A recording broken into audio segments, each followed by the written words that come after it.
नमस्ते बच्चों, मैं DD sir DD education classes में आपका एक बार फिर से स्वागत करता हूं। बच्चों, हमने प्रकाश पार्ट फर्स्ट, प्रकाश पार्ट सेकंड के नाम से अपने जो यूट्यूब पर हेडिंग है उसके अंतर्गत हमने प्रकाश के बारे में, परावर्तन के बारे में, परावर्तन के प्रकार के बारे में, परावर्तन के नियमों के बारे में और उसके साथ साथ हमने विभिन्न प्रकार के विभिन्न प्रकार के दर्पण थे, समतल दर्पण था, उत्तल दर्पण था, अवतल दर्पण था, इनके बारे में जानकारी प्राप्त की है। आज अपन YouTube पर हेडिंग प्रकाश पार्ट थर्ड के रूप में आज अपन पढ़ेंगे जो गोलीय दर्पण पढ़े थे, गोलीय दर्पण से संबंधित परिभाषाएं या गोलीय दर्पण से संबंधित शब्दावली। यानी कि गोलीय दर्पण में जब प्रतिबिंब निर्माण की प्रक्रिया हम पढ़ेंगे तो गोलीय दर्पण में जहाँ जहाँ प्रतिबिंब निर्माण की प्रक्रिया पढ़ेंगे वहाँ पर ये पॉइंट्स आएंगे, ये परिभाषाएं आएंगी, ये शब्दावली वहाँ पर काम आएगी। तो आज की हेडिंग क्या होगी अपने? गोलीय दर्पण से संबंधित परिभाषाएं। गोलीय दर्पण से संबंधित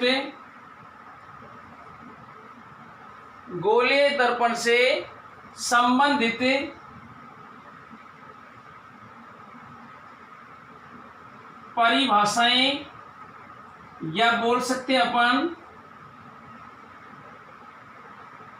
शब्दावली। गोलीय दर्पण से संबंधित परिभाषाएं या शब्दावली, यानी कि गोलीय दर्पण से संबंधित परिभाषाएं या गोलीय दर्पण से संबंधित शब्दावली के अंतर्गत हम उन सभी पॉइंट्स का अध्ययन करेंगे जो गोलीय दर्पण के पास आसपास स्थित होते हैं। तो इसी क्रम में सबसे पहले अपन जिस परिभाषा की बात करेंगे वो सबसे पहली परिभाषा अपने पास में वक्रता केंद्र।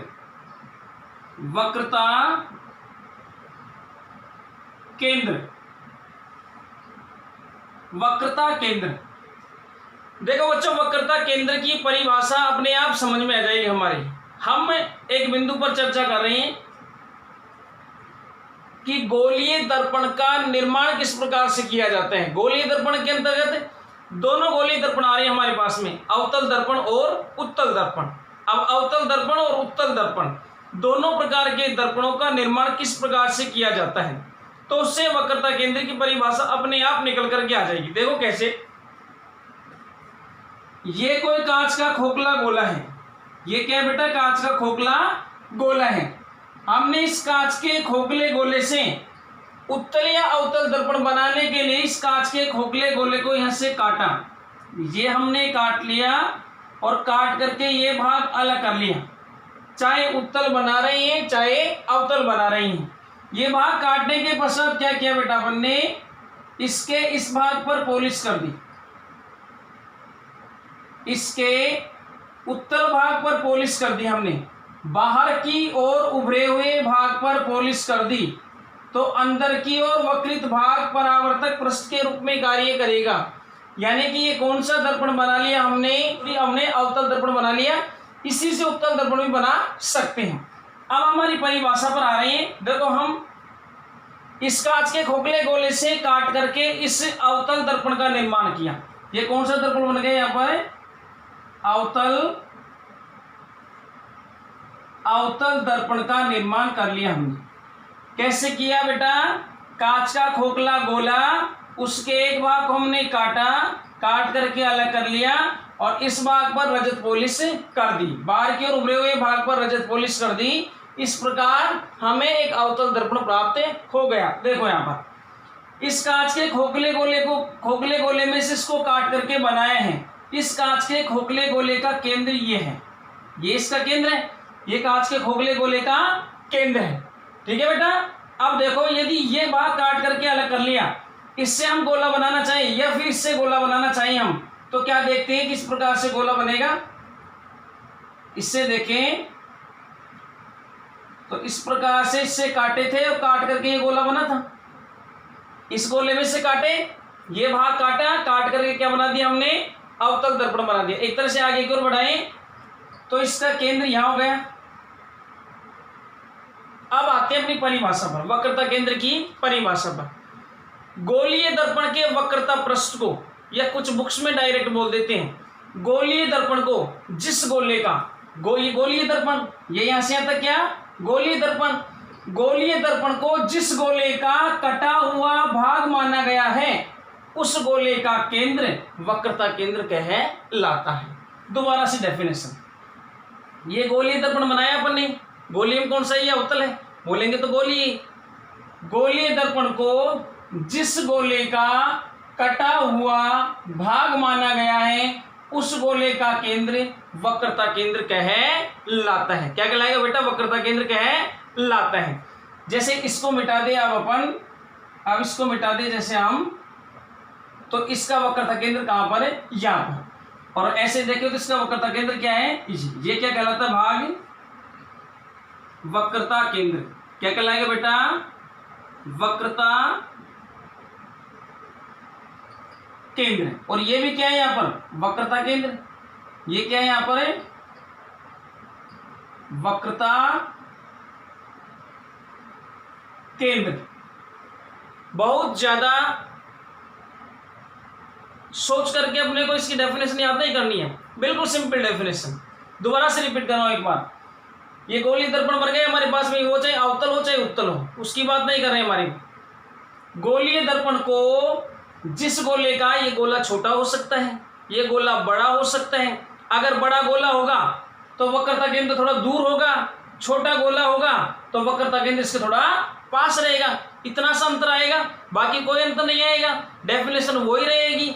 गोलीय दर्पण को जिस गोले का कटा हुआ भाग माना गया है उस गोले का केंद्र वक्रता केंद्र कहलाता है। मैंने बताया कुछ बुक्स में थोड़ी सी डेफिनेशन परिवर्तित हो जाती है कि गोलीय दर्पण को, यह गोलीय दर्पण के परावर्तक पृष्ठ को जिस गोले का कटा हुआ भाग माना गया है उस गोले का केंद्र वक्रता केंद्र कहलाता है। यानी कि गोलीय दर्पण जैसे इस गोले से काट करके बनाया तो इस गोले का केंद्र इसके लिए क्या कहलाएगा, वक्रता केंद्र। यहां जैसे गोले के बीचों बीच दर्शा दिया, यहां गोला नहीं बनाना अपने को तो दर्पण बना लिया यहाँ पर, तो दर्पण में यहां इसका वक्रता केंद्र आ जाएगा। ठीक है बेटा, नोट्स में डेफिनेशन दे रखी है आपके, मैंने समझाया, सारी बात समझ में आई आपके। ठीक है, नेक्स्ट डेफिनेशन पर आते हैं हम। और नेक्स्ट परिभाषा इसी से निकल करके आ जाएगी। नेक्स्ट परिभाषा बेटा इसी से निकल करके आ जाएगी। और नेक्स्ट परिभाषा है हमारे पास में वक्रता त्रिज्या। नेक्स्ट परिभाषा क्या है, वक्रता त्रिज्या। वक्रता त्रिज्या, अब देखो बेटा वक्रता त्रिज्या किसे कहते हैं। अभी हमने देखा ये कांच का कोई खोखला गोला है, इसमें से भाग काटा, ये भाग काट करके अलग कर लिया और इससे हमने ये गोलीय दर्पण बना दिया। ये क्या बना दिया, गोलीय दर्पण। इस गोले का केंद्र तो क्या कहलाता है बेटा, इस गोले का केंद्र जैसे जा रहा है, इस गोले का केंद्र क्या कहलाता है, वक्रता केंद्र। ये क्या कहलाता है, वक्रता केंद्र। केंद्र का मतलब सेंटर, वक्रता केंद्र, केंद्र का मतलब सेंटर। दर्शा दिया सी से, किससे दर्शा दिया, सी से। ठीक है बेटा, अब इसकी त्रिज्या की बात करें। अब देखो यहां से यहां तक, या यहां से यहां तक, या यहां से यहां तक की बात करें। ठीक है, या जैसे इसमें अपन बात कर ले यहां से और यहां तक, भाई ये गोला ही है, ये आगे बढ़ाए तो क्या है, एक गोला ही है, तो इस गोले की त्रिज्या क्या कहलाएगी बेटा, ये वक्रता त्रिज्या। क्या कहलाएगी बेटा, वक्रता त्रिज्या। और इसको कैपिटल आर से रिप्रेजेंट करते हैं, कैपिटल आर से दर्शाते हैं। अब बात आती है कि साहब इसकी डेफिनेशन बताओ, ये क्या हो गई बेटा, वक्रता त्रिज्या। क्या हो गई, ये वक्रता त्रिज्या। चाहे इधर देखे चाहे इधर देखे, लेकिन ये इधर अपन दर्पण बना रहे तो इसी को देखते हैं। ये क्या हो गई, वक्रता त्रिज्या।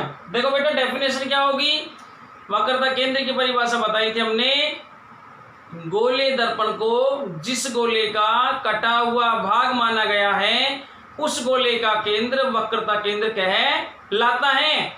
अब थोड़ी सी परिभाषा परिवर्तित करनी है अपने, क्या करना है, गोलीय दर्पण को जिस गोले का कटा हुआ भाग माना गया है उस गोले की त्रिज्या वक्रता त्रिज्या कहलाती है और उसे कैपिटल आर से दर्शाया जाता है या कैपिटल आर से प्रदर्शित करते हैं।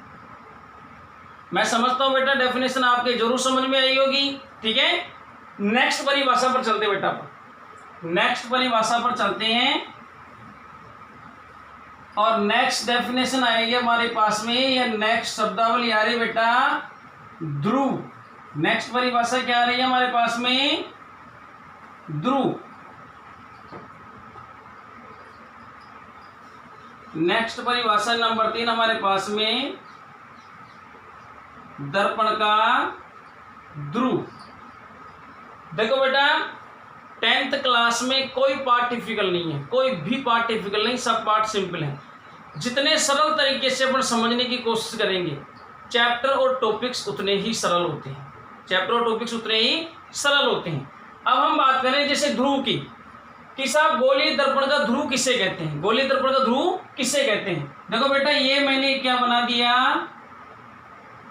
ये बाहर की ओर उभरे हुए भाग पर मैंने पॉलिश कर दी, तो परावर्तक पृष्ठ कौन सा हो गया, अवतल। तो कौन सा दर्पण हो गया, अवतल दर्पण। कौन सा दर्पण हो गया, अवतल दर्पण। और एक मैंने ये काट लिया भाग, इसके अंदर की ओर घुमा वाले पृष्ठ पर अपन ने पॉलिश कर दी, अंदर वाले वक्रित भाग पर पॉलिश कर दी, तो परावर्तक पृष्ठ कौन सा हुआ, उत्तल भाग। तो दर्पण का नाम उत्तल दर्पण। इसमें ज्यादा घबराने वाली बात नहीं है, ऐसे कैसे मैं काटता, इसको ऐसे कैसे बनाता और अंदर वाले पर पॉलिश करते तो भी वही बात है। इसको मैंने इधर पलट दिया, अंदर वक्राकार भाग पर पॉलिश कर दी, बाहर की ओर जो भाग है वो परावर्तक पृष्ठ के रूप में कार्य कर रहे हैं, इसलिए दर्पण कौन सा, उत्तल दर्पण। अब देखो बेटा ध्रुव की डेफिनेशन बिल्कुल इजी, गोलीय दर्पण के परावर्तक पृष्ठ का मध्य बिंदु, ये बेटा इसका परावर्तक पृष्ठ इधर रहा, इसका परावर्तक पृष्ठ इधर रहा। ये अवतल दर्पण का परावर्तक पृष्ठ अंदर की ओर, उत्तल का परावर्तक पृष्ठ बाहर की ओर। गोलीय दर्पण के परावर्तक पृष्ठ का मध्य बिंदु, ये परावर्तक पृष्ठ, ये इसका मध्य बिंदु, इसका मध्य बिंदु ये हो गया। ये परावर्तक पृष्ठ के मध्य बिंदु क्या कहलाएंगे बेटा, ध्रुव। क्या कहलाते हैं, ध्रुव। और इसे अंग्रेजी के ओ से दर्शाते हैं, हमारी बुक के अकॉर्डिंग अंग्रेजी के ओ से दर्शाते हैं। ठीक है बेटा, तो गोलीय दर्पण के परावर्तक पृष्ठ का मध्य बिंदु उसका ध्रुव कहलाता है और इसे अंग्रेजी के ओ से दर्शाया जाता है। ठीक है बेटा, ये तीसरी परिभाषा या गोलीय दर्पण से संबंधित तीसरी शब्दावली दर्पण का ध्रुव, परावर्तक पृष्ठ के मध्य बिंदु को दर्पण का ध्रुव कहते हैं। नेक्स्ट डेफिनेशन पर आते हैं बेटा, नंबर 4, मुख्य अक्ष। मुख्य अक्ष, मुख्य अक्ष किसे कहते हैं, मुख्य अक्ष किसे कहते हैं। ये बेटा मैंने कोई अवतल दर्पण बना लिया, ये क्या बना लिया बेटा, मैंने कोई अवतल दर्पण बना लिया। मैंने एक बात बताई थी आपको, कोई भी खोखले गोले से ये काटा गया है, उसका केंद्र वक्रता केंद्र कहलाता है। इसके लिए इसका वक्रता केंद्र, जैसे माना कि ये गोला बनाया हमने, इसमें से काटा था ये, तो इसका वक्रता केंद्र कहाँ हो गया बेटा, यहाँ हो गया। कहाँ हो गया, यहाँ। हमने इसको मिटा दिया, इसका वक्रता केंद्र यहाँ है, इसको सी से दर्शाते हैं। और माना ये क्या है, इसका ध्रुव, ये बीचों बीच क्या है, इसका ध्रुव ओ है। तो यहीं से परिभाषा निकल करके आ रही है बेटा, परिभाषा मुख्य अक्ष की परिभाषा यहीं से निकल करके आ रही है। इन दोनों बिंदुओं को, वक्रता केंद्र और ध्रुव को मिलाने वाली वक्रता केंद्र, गोलीय दर्पण के वक्रता केंद्र और ध्रुव को मिलाने वाली सीधी काल्पनिक रेखा उसकी मुख्य अक्ष कहलाती है। कैसे बेटा, कि ये कोई सीधी रेखा है,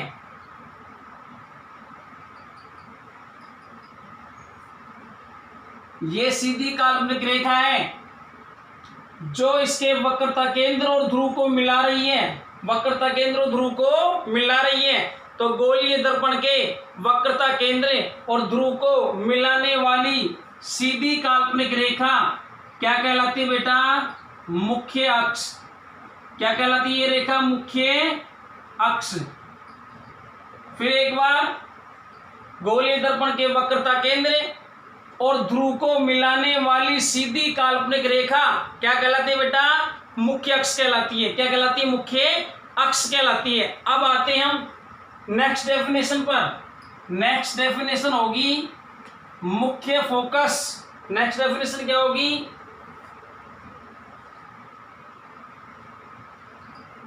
मुख्य फोकस। मुख्य फोकस। अब देखो बेटा, मुख्य फोकस दोनों के अलग अलग पढ़ेंगे अपन। सबसे पहले पढ़ लेते हैं नंबर 1, अवतल दर्पण का मुख्य फोकस। अवतल दर्पण का मुख्य फोकस। अवतल दर्पण का मुख्य फोकस। देखो मुख्य फोकस क्या होता है? एक हमने बोला था कि अवतल दर्पण को अभिसारी दर्पण भी कहते हैं, इसके बारे में पढ़ा था हमने। और अवतल दर्पण को अभिसारी दर्पण क्यों कह रहे थे? क्योंकि अवतल दर्पण मुख्य अक्ष के समांतर चलकर स्वयं पर आपतित होने वाली सभी प्रकाश की किरणों को मुख्य अक्ष के एक बिंदु पर इकट्ठा कर देता है, और इकट्ठा करने को अभिसारित करना कहते हैं। और जिस बिंदु पर बेटा ये इकट्ठा करता है वही बिंदु मुख्य फोकस होता है। इकट्ठा करता है या वहां से किरणें गुजरती हैं, तो उस बिंदु से जहां से किरणें गुजरेंगी उसे मुख्य फोकस कहते हैं। देखो डेफिनेशन देखते हैं अपन। जब कोई प्रकाश की किरण मुख्य अक्ष के समांतर चलकर अवतल दर्पण पर आपतित होती है तो परावर्तन के पश्चात वह मुख्य अक्ष के जिस बिंदु से गुजरती है, मुख्य अक्ष के जिस बिंदु से गुजरती है, मुख्य अक्ष के उस बिंदु को मुख्य फोकस कहते हैं। मुख्य फोकस कहते हैं। दोबारा से देखो बेटा, चाहे प्रकाश की किरण इधर से आई समांतर, चाहे इधर से आ रही समांतर, चाहे ये प्रकाश की किरण मुख्य अक्ष से समांतर इधर से आ रही है, मुख्य अक्ष से समांतर चल करके अवतल दर्पण पर टकराई, टकराने के पश्चात अक्ष के किससे? मुख्य अक्ष के। ये मुख्य अक्ष है, ये लाइन के सीधी लाइन के मुख्य अक्ष है। मुख्य अक्ष के जिस बिंदु से गुजरती है, मुख्य अक्ष के उस बिंदु को मुख्य फोकस कहते हैं। एक बार फिर से रिपीट कर रहा हूं, ध्यान से सुनना। जब कोई प्रकाश किरण, देखो बात डायग्राम में भी दिख रही है अपने को, ये बात डायग्राम में भी दिख रही है। देखो कैसे? जब कोई प्रकाश की किरण मुख्य अक्ष के समांतर चलकर अवतल दर्पण पर आपतित होती है, ये यहाँ पर आकर आपतित हो गई, टकरा गई, आपतित होती है, तो अब वह परावर्तन के पश्चात, तो परावर्तन के पश्चात वह मुख्य अक्ष के, परावर्तन के पश्चात किरण निकल रही है, वह मुख्य अक्ष के, ये मुख्य अक्ष रहा, ये क्या रहा? मुख्य अक्ष। वह मुख्य अक्ष के जिस बिंदु से गुजरती है, इस बिंदु से गुजर रही है यहाँ से, तो मुख्य अक्ष का वह बिंदु मुख्य फोकस कहलाता है। क्या कहलाता है बेटा? ये बिंदु मुख्य फोकस कहलाता है। क्या कहलाएगा? मुख्य फोकस कहलाता है। और मुख्य फोकस को अंग्रेजी के बड़े एफ से दर्शाते हैं, अंग्रेजी के बड़े एफ से दर्शाते हैं। तो ये था बेटा अवतल दर्पण का मुख्य फोकस, अवतल दर्पण का मुख्य फोकस। अब हम बात करेंगे उत्तल दर्पण के मुख्य फोकस की। किसकी बात करेंगे? उत्तल दर्पण के मुख्य फोकस की। ये बेटा हमने बनाया, चलो मिटा देता हूं मैं एक बार। अवतल की बात करी, दोनों साथ साथ बना देते हैं, थोड़ा ज्यादा समझ में आएगा आपको अच्छे से। ये कोई कांच काट लिया अपन ने, इसके अंदर वाले भाग पर पॉलिश कर दी मैंने। कौन से भाग पर? अवतल भाग पर रजत पॉलिश कर दी। जब अवतल भाग पर रजत पॉलिश कर दी जाती है तो बाहर की ओर उभरा हुआ भाग परावर्तक पृष्ठ के रूप में कार्य करता है, और दर्पण क्या कहलाएगा? उत्तल दर्पण। ये बेटा इसमें भी मैंने मुख्य अक्ष बना दी। क्या बना दी? ये मुख्य अक्ष बना दी। और इसका वक्रता केंद्र किधर होगा बेटा? जब इधर झुक रहा है, ये इधर झुक रहा है, तो इधर ही गोला बनेगा। गोला किधर बनेगा? इधर ही बनेगा। इसका तो क्या था? बाईं ओर वक्रता केंद्र, और इसका किधर हो जाएगा फिर? दाईं ओर। किधर हो जाएगा, दाईं ओर, क्योंकि गोला इधर बन रहा है तो इधर से खोखले गोले से कटा होगा, तो माना यहां पर बन गया इसका वक्रता केंद्र। ठीक है बेटा, अब मुख्य फोकस की परिभाषा देते किसके लिए, उत्तल दर्पण के लिए। उत्तल दर्पण का मुख्य फोकस, उत्तल दर्पण का मुख्य फोकस, ये देखो उत्तल दर्पण का मुख्य फोकस किसे कहेंगे, वही बेटा जब कोई प्रकाश की किरण मुख्य अक्ष के समांतर चलकर उत्तल दर्पण पर आपतित होती है। पहले किस पर आपतित हो रही थी, अवतल दर्पण पर, और अब किस पर आपतित हो रही है, उत्तल दर्पण पर। जब कोई प्रकाश की किरण मुख्य अक्ष के समांतर चलकर उत्तल दर्पण पर आपतित होती है तो परावर्तन के पश्चात वह अपसारित हो जाती है, फैल जाएगी। ये पढ़ा है पहले भी हमने। तो परावर्तन के पश्चात वह अपसारित हो जाती है जब उस किरण को पीछे की ओर बढ़ाया जाता है। जब उस किरण को पीछे की ओर बढ़ाया जाता है तो वह एक बिंदु से आती हुई प्रतीत होती है, तो वह एक बिंदु से आती हुई प्रतीत होती है, और उस बिंदु को ही उत्तल दर्पण का मुख्य फोकस कहते हैं। चाहे इधर से प्रकाश किरण आए, चाहे ये प्रकाश किरण मुख्य अक्ष के समांतर आ रही है, उत्तल दर्पण पर आपतित हो रही है, तो परावर्तन के पश्चात यह भी अपसारित हो जाती है, फैल जाती है। जब इसको पीछे की ओर बढ़ाएंगे तो यह भी इस बिंदु से आती हुई प्रतीत होती है। तो ये क्या हो गया बेटा, इसका मुख्य फोकस। इसका मतलब क्या देख रहे हैं हम, अवतल दर्पण का मुख्य फोकस बाईं ओर होता है, उत्तल दर्पण का मुख्य फोकस दाईं ओर होता है। अवतल का मुख्य फोकस है बाईं ओर और उत्तल का मुख्य फोकस है दाईं ओर होता है। ठीक है बेटा, एक बार इसकी डेफिनेशन फिर से रिपीट करता हूं। जब कोई प्रकाश की किरण या किरणें बोल सकते हैं, जब कोई प्रकाश की किरण मुख्य अक्ष के समांतर चलकर उत्तल दर्पण पर आपतित होती है तो परावर्तन के पश्चात, यहां परावर्तन का घटनाक्रम हो रहे हैं, तो परावर्तन के पश्चात उत्तल दर्पण से निकलने वाली परावर्तित किरण अपसारित हो जाती है, यानी कि फैल जाती है। क्या हो जाती है, फैल जाती है। जब उस किरण को पीछे की ओर बढ़ाया जाता है तो वह मुख्य अक्ष के एक बिंदु से आती हुई प्रतीत होती है। मुख्य अक्ष के उस बिंदु को मुख्य फोकस कहते हैं।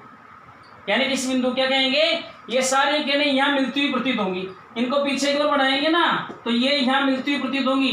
तो मुख्य अक्ष के बोल सकते हैं, मुख्य अक्ष की जिस बिंदु पर समांतर प्रकाश किरणें टकराने के बाद मिलती हुई प्रतीत होती है, या जिस मुख्य अक्ष के जिस बिंदु से आती हुई प्रतीत होती है, मुख्य अक्ष के उस बिंदु को मुख्य फोकस कहते हैं। दो बातें और आई होंगी यहाँ, मेरी लैंग्वेज में दो बातों का अंतर दिखाई दे रहा होगा आपको।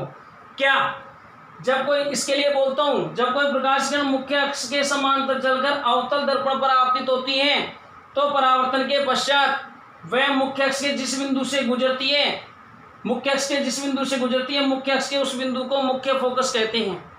या मुख्य अक्ष के जिस बिंदु से गुजर रही है, यहां मुख्य अक्ष के जिस बिंदु से आती हुई प्रतीत होती है, या मुख्य अक्ष से जिस बिंदु पर मिलती हुई प्रतीत होती है, या प्रतीत हो रही है, या वास्तव में जा रही है। यहाँ किरण वास्तव में जा रही है। यहाँ ऐसा लगेगा, यहाँ खड़े होकर अपन देखेंगे तो क्या लगेगा कि ये प्रकाश किरण कहाँ से आ रही है, इसके पीछे से आ रही है। ऐसा लग रहा है इसके पीछे से आ रही है, ऐसा आभास हो रहा है। वास्तव में पीछे से नहीं आ रही है ये किरण। क्या वास्तव में पीछे से आ रही है? नहीं, ये तो यहाँ से आ रही है।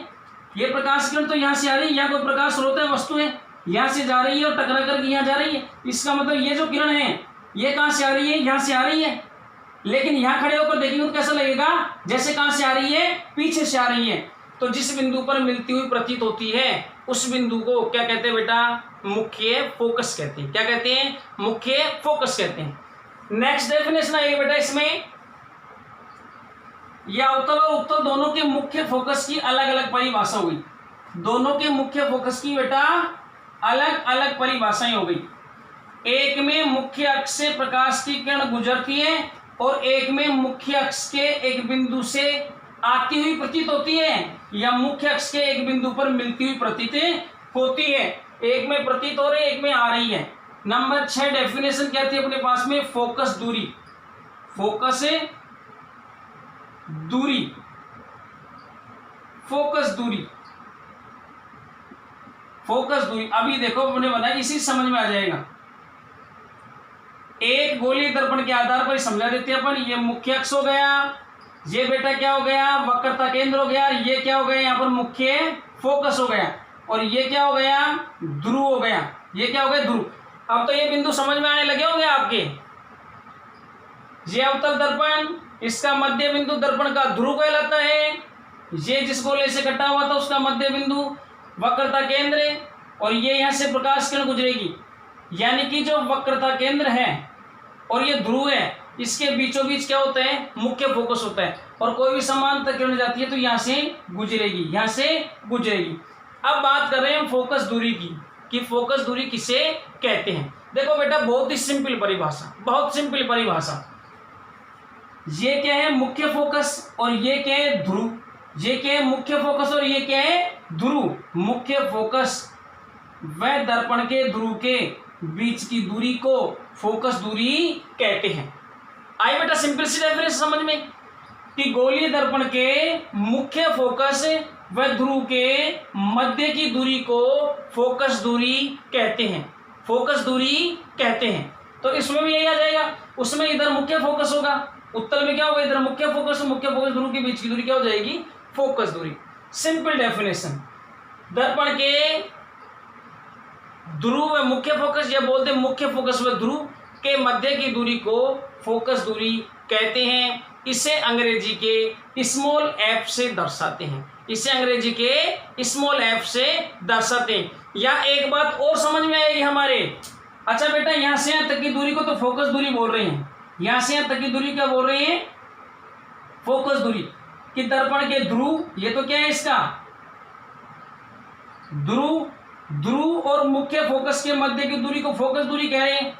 और एक हमारे पास में ये तो दर्पण का ध्रुव हो गया, ये क्या है बेटा यहाँ पर वक्रता केंद्र, ये क्या है यहाँ पर वक्रता केंद्र। अच्छा, इन दोनों के बीच की दूरी को क्या बोल रहे थे, इन दोनों के बीच की दूरी को क्या बोल रहे थे भाई, दर्पण के ध्रुव और मुख्य फोकस के बीच की दूरी फोकस दूरी, और दर्पण के ध्रुव और वक्रता केंद्र के बीच की दूरी क्या थी, वक्रता त्रिज्या। क्या थी बेटा, वक्रता त्रिज्या, जिसे हम किससे दर्शा रहे थे, कैपिटल आर से। किससे दर्शा रहे थे, कैपिटल आर से। यहाँ मुख्य है, ये जो फोकस दूरी है और वक्रता त्रिज्या है, दोनों के मध्य क्या संबंध है, वो संबंध स्पष्ट रूप से दिखाई दे रहा है। मुख्य फोकस और या फोकस दूरी और वक्रता त्रिज्या, फोकस दूरी और वक्रता त्रिज्या के मध्य जो संबंध है वो स्पष्ट रूप से दिख रहा है। क्या दिख रहा है, देखो, ध्रुव और मुख्य फोकस के बीच की दूरी फोकस दूरी, ध्रुव और मुख्य फोकस के बीच की दूरी फोकस दूरी, और ध्रुव और वक्रता केंद्र के बीच की दूरी वक्रता त्रिज्या। ठीक है, इसका मतलब क्या हुआ, ये जो दूरी है, ये जो दूरी है इसकी क्या है, डबल है। ये दूरी है वक्रता त्रिज्या की, जो दूरी है वो फोकस दूरी की एकदम डबल है। इसका मतलब क्या संबंध हो गया बेटा, R बराबर 2F, R बराबर क्या आ गया, 2F। आई बात समझ में, कि फोकस दूरी का दुगना वक्रता त्रिज्या होती है, फोकस दूरी का दुगना वक्रता त्रिज्या होती है। यह बोल सकते हैं वक्रता त्रिज्या फोकस दूरी की दुगनी होती है। अब हमारे पास में R का मान ज्ञात करवाएं, वो बोलते हैं एग्जाम में अपने को क्या बोलते हैं, जैसे क्वेश्चन देख लेते हैं, एक क्वेश्चन देख लेते हैं। देखो क्वेश्चन क्या, कि एक दर्पण की फोकस दूरी, एक दर्पण की फोकस दूरी 2 मीटर है। क्या है बेटा, 2 मीटर है। तो वक्रता त्रिज्या ज्ञात कीजिए, वक्रता त्रिज्या ज्ञात कीजिए। तो R बराबर क्या हो जाएगा, 2 गुणा 2 बराबर क्या हो जाएगा बेटा, 4 मीटर। क्या हो जाएगा, 4 मीटर। यानी कि अपने पास में मुख्य फोकस दूरी का मान दिया हुआ होगा, तो वक्रता त्रिज्या आराम से निकाल लेंगे, केवल 2 से गुणा करना है। और यदि बेटा वक्रता त्रिज्या देते हैं अपने को एग्जाम में और फोकस दूरी निकलाए तो कैसे निकालेंगे, देखो इसी से निकाल देंगे। ये सूत्र है, R बराबर F को ऐसे कैसे रख लेंगे, 2 को इसके नीचे पक्षांतरित कर देंगे। तो F बराबर क्या हो गया, R/2, F बराबर क्या होगा बेटा, R/2, यानी कि फोकस दूरी निकालनी होगी तो वक्रता त्रिज्या में 2 का भाग दे देंगे। और वैसे भी हम जानते हैं कि फोकस दूरी तो वक्रता त्रिज्या की आधी होती है, आधी होगी, इसीलिए क्या दे रहे हैं हम, 2 का भाग दे रहे हैं। तो बेटा ये क्या थी हमारे पास में, फोकस दूरी। अब नेक्स्ट हमारे पास में आ रहा है सूत्र, नेक्स्ट अपने पास में जो शब्दावली है वो है इसका द्वारक, दर्पण का द्वारक। दर्पण का द्वारक किसे कहते हैं, ये देखो इसका नेक्स्ट डेफिनेशन अपने पास में, द्वारक, द्वारक किसे कहते हैं। देखो बेटा एक तो ये बना लिया हमने, बाहर उभरे हुए भाग पर पॉलिश कर दी, कौन सा दर्पण बन गया बेटा, अवतल दर्पण। कौन सा बन गया, अवतल दर्पण।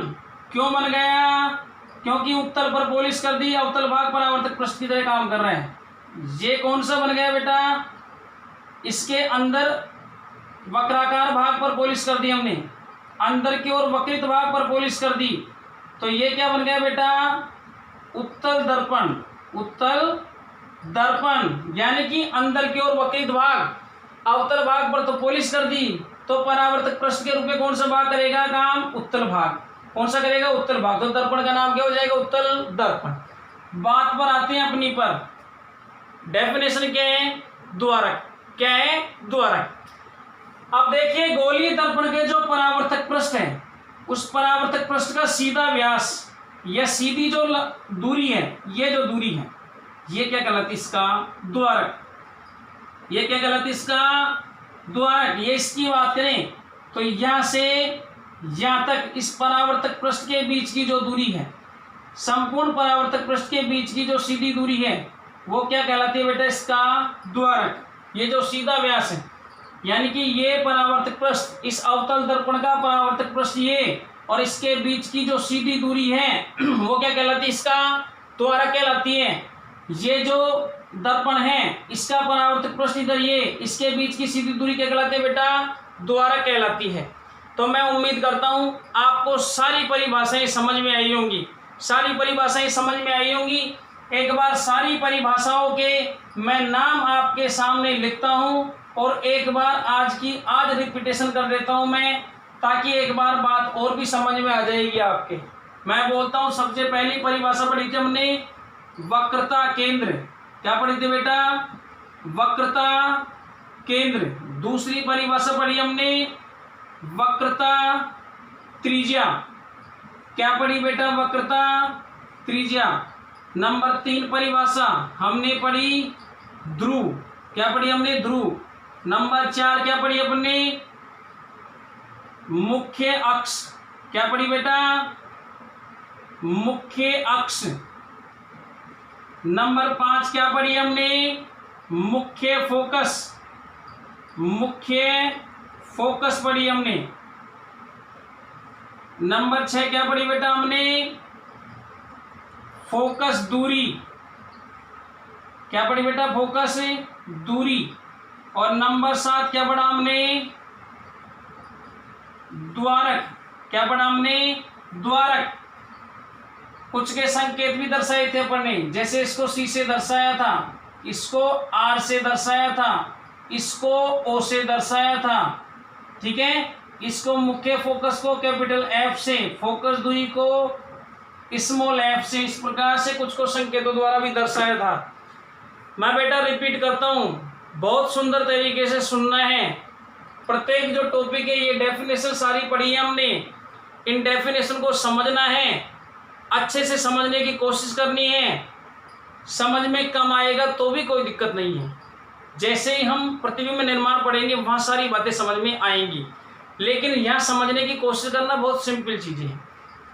वक्रता केंद्र पर आते सबसे पहले, वक्रता केंद्र किसे कहते हैं, गोलीय दर्पण को जिस गोले का, दोनों के लिए बात आ रही है, अवतल और उत्तल दोनों के लिए, गोलीय दर्पण को जिस गोले का कटा हुआ भाग माना गया है, उस गोले का केंद्र वक्रता केंद्र कहलाता है। गोलीय दर्पण को जिस गोले का कटा हुआ भाग माना गया है, उस गोले का केंद्र वक्रता केंद्र कहलाता है। गोलीय दर्पण को जिस गोले का कटा हुआ भाग माना गया है उस गोले की त्रिज्या वक्रता त्रिज्या कहलाती है। उस गोले की त्रिज्या वक्रता त्रिज्या कहलाती है। वक्रता केंद्र को C से दर्शाते हैं और वक्रता त्रिज्या को कैपिटल R से दर्शाते हैं। ध्रुव पर आते हैं। गोलीय दर्पण के परावर्तक पृष्ठ का मध्य बिंदु, गोलीय दर्पण के परावर्तक पृष्ठ का मध्य बिंदु उसका ध्रुव कहलाता है। परावर्तक पृष्ठ का मध्य बिंदु उसका ध्रुव कहलाता है और इसे अंग्रेजी के O से दर्शाया जाता है। नेक्स्ट डेफिनेशन आते हैं नंबर 4, मुख्य अक्ष। गोलीय दर्पण के वक्रता केंद्र C और ध्रुव O को मिलाने वाली सीधी काल्पनिक रेखा क्या कहलाती है बेटा? उसकी मुख्य अक्ष कहलाती है। नेक्स्ट, मुख्य फोकस। जब कोई प्रकाश की किरण मुख्य अक्ष के समांतर चलकर पहले अवतल दर्पण की डेफिनेशन दे रहे हैं। जब कोई प्रकाश की किरण मुख्य अक्ष के समांतर चलकर अवतल दर्पण पर आपतित होती है तो परावर्तन के पश्चात वह मुख्य अक्ष के जिस बिंदु से गुजरती है मुख्य अक्ष के उस बिंदु को मुख्य फोकस कहते हैं। अब उत्तल दर्पण के लिए बोलते हैं। जब कोई प्रकाश की किरण मुख्य अक्ष के समांतर चलकर उत्तल दर्पण पर आपतित होती है तो परावर्तन के पश्चात वह अपसारित हो जाती है। जब उस किरण को पीछे की ओर बढ़ाया जाता है तो वह एक बिंदु से आती हुई प्रतीत होती है या एक बिंदु पर मिलती हुई मुख्य अक्ष के एक बिंदु पर मिलती हुई प्रतीत होती है। मुख्य अक्ष के उस बिंदु को मुख्य फोकस कहते हैं। यह बात निकल कर के आई, अवतल दर्पण का मुख्य फोकस बाईं ओर होता है, उत्तल दर्पण का मुख्य फोकस दाईं ओर होता है।